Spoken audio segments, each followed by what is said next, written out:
Thank you. First of all, I'm ecstatic to be standing here right now after these gentlemen because a lot of what I'm going to cover happened to us. They are hitting the nail on the head. So I'm going to reiterate some things, but again, this is from the standpoint of the producer. So again, low carbon specifications. So our scenario, we have a university that put together a board of trustees that has a plan to build buildings green and reduce embodied carbon. Construction management firms are walking in and saying, you need to hire us because we're not only going to build it for this price, but if you wanted 10% reduced embodied carbon, we're going to give you 15, and that's why you should hire us. So there's lots of sales going on. So then you have a general contractor who they're bidding the job, construction managers there, they're bidding the job, and everybody from the general contractor standpoint, hey, lowest bid wins, we need that work. That's a big job, we need that work. Again, the part they missed was in the spec where it talked about low carbon concrete and other items like that. So then here we are, ready mix producer. We're provided specifications that allow for 56-day breaks and request high volumes of SCMs. Usually 56-day breaks, I'm ecstatic. I mean, talk about a great day. Replacement, but the general contractors put completion dates. So the first project we were on allowed for target 50%, or minimum target 50%, the goal was 70. That's fine and dandy. But in our case, the contractor's completion dates were based off of 14 to 28 day breaks, not 56 day. So again, more additional info. The contractor, like I hit there, crucial parts of the project were happening in Pennsylvania winter. Now, Pennsylvania is not too bad, but we do see 0, 10, 15, 20 degrees in snow. We were a little worried about it, and in this case, we saw multiple days below 20 degrees on site, and they wanted to use high volumes of SCMs. 100% agree it's doable, but there's not many contractors that are willing to tent it in and make it 100 degrees for 2 or 3 days. Some placement applications would lead to challenging mix designs. What I'm getting at here, like Alex said, we had mixes based off of our design that we could have took 50, 60 pounds of powder out. But it was a 2-inch line pump getting pumped 250 feet into a building. Powder is needed in that application to an extent to complete it. This is a spec. As you can see here, they only wanted to look at certain mix designs, no 7-day breaks. Everything was 56-day breaks. Recommendations on aggregate size, again, minimum 50, target 70. Now what I didn't add for a reason is way down here at the bottom of the page. It says that I was not allowed to add more cement than what the original mix design was because that would defeat the purpose. Okay, so I did my job, I read the spec, I'm putting together the bids and everything.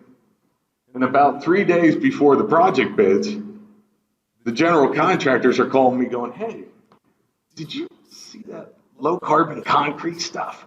And I'm like, yeah, I did. Tell us what that means. I said, well, that means that I can take 56 days to get strength. I got news for you, Rory. You can stick that up your. And I said, what do you mean? And they're like, the schedule doesn't allow for it.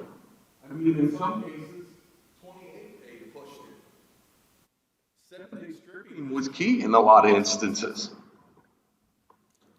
So, the pitch. What we did, and we took a chance, and we got lucky with the chance because I could have got shot down. But what we did was the target was 50% SCM replacement. I 100% respect that higher SCMs works out there, it's worked in other places, and it's very doable. But in our case, we chose to go a different route to try to not only make the construction manager and the owner of the job happy, but ultimately the guy that pays me, the general contractor, provide a mix to him that he can complete the job. So we proposed data. Again, we ran what they wanted. We ran 7-day, 28-day, 56-day.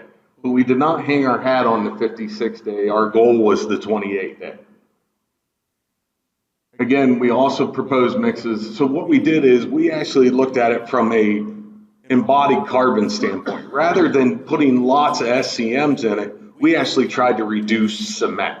So we still used SCM replacement, but our goal as a company was to reduce cement, which ultimately was the goal.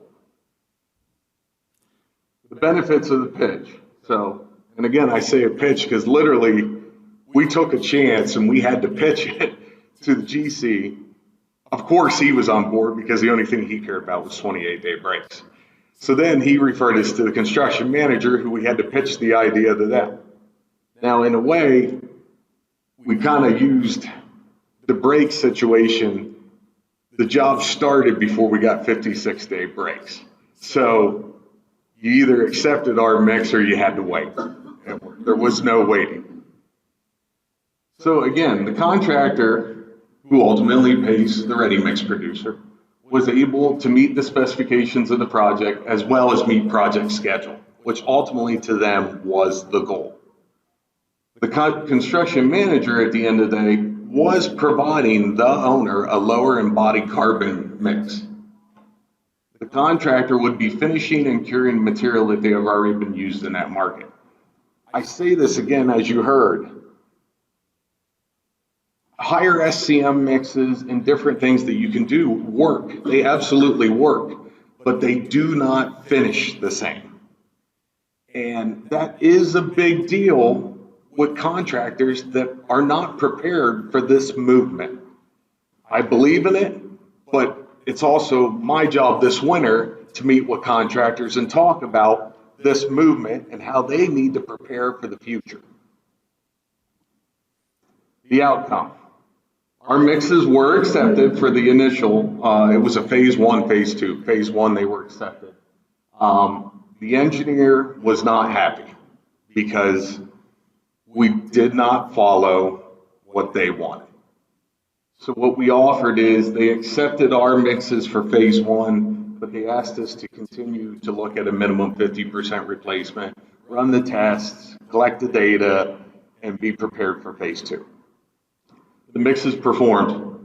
I think we had one set that was over 28 days, and I think our driver showed up at an 8.5-inch slump, and he was so we knew what happened in that case. But the mixes performed. The contractor met the schedule, and we were afraid this would happen, and it happened. There was multiple days on that project site below 20 degrees, snowing. We thought it would happen, it happened. The next phase of the project, they didn't use our mixes. They wanted to go back to their mixes. The lucky thing for them, that phase started about the end of February, March. We had some slower breaks. We went right into a summer, and they got lucky with the schedule, and it all worked out in that case. What we learned.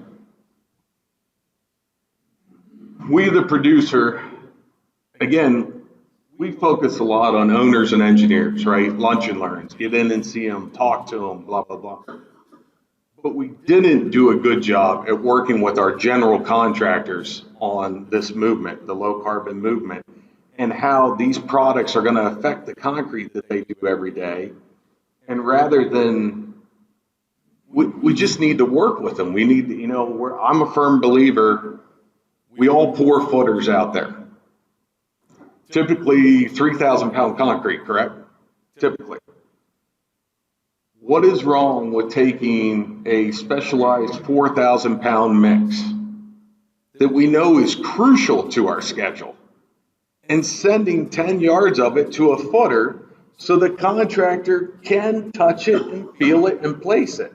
That way we know for the footer, we can pump this rather than, oh, we're 500-yard bore right now and we got a problem. So again, we're firm believers in that. Again, I'm speaking for our company, not all ready mix companies. We're even willing sometimes to work on the price because ultimately, if it works for them, then it's going to be good for us. We need to continue to explore technology and how it impacts. Everybody in this room is dealing with sand shortages, stone shortages, cement shortages, labor shortages. So we need to continue to explore technology out there. There is lots of it. I'm a part of the Pennsylvania Aggregate and Concrete Association. I'm a firm believer in our organization. We need to do a better job at training our fellow ready mix producers on what we've dealt with, because someday, a month from now, 6 months from now, a year from now, they will be dealing with that. I even mentioned to Jim, anybody in this room, I have some cards. I'm willing to talk to a ready mix producer because I've been there when you don't know what to do, and it's not a good position to be in. So if anybody, again, advice. The ready mix, as mentioned, the ready mix industry is very good at cutting their knees off. They're very good at beating each other up, and they're very segmented throughout the United States. You will have areas, Philadelphia, Pittsburgh, bigger cities, they're very well-versed producers. They know the product, they know 1L, they know lead, they know the low carbon movement. You could roll right in, they know what you're talking about. But you will also get parts of the United States, they will have no clue what you're talking about.